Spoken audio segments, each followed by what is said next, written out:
Hello, a slightly dishevelled looking Winston here, but I just thought a very, very brief one about the poppy, the red poppy. I've got my band here, I've got my little badge here that stays in my car, and that money, and I always usually buy my kids one as well, to make sure they wear one this time of year. It's just out of respect to people that have served this country, have died, have been injured, to help the families left behind, and the British Legion. So last year I remember the controversy around a white poppy, and I believe that some of the proceeds to the white poppy could have potentially gone to the families of deceased ISIS fighters, our mortal enemy. And this year now we've got the rainbow one. So obviously I'm not. I've said a few times that I think the L, the B, and the G needs to take a little sidestep away from the rest of the alphabet, because they're two very, very different things. I'm not going to go into that now. But we have this rainbow poppy, and I just urge anyone out there, don't fall for it.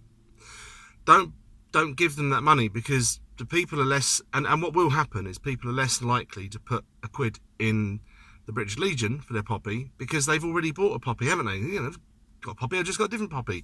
It's all good. And the British public, by and large, are incredibly charitable. Very, very decent people. You know, we seem to have this culture where we want people to think that we're good people, and that's why malicious people are able to take advantage of that.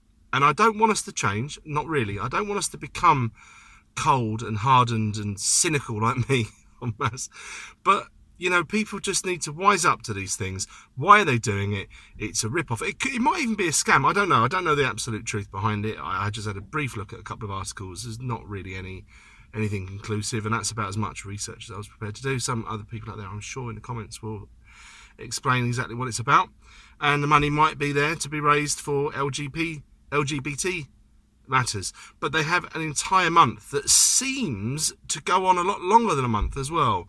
Where that is pushed upon us, and late October and half of November has always been a time of year where we remember our fallen, our brave people that died and and made ultimate sacrifices for our freedoms that we have been enjoying, but is now being eroded.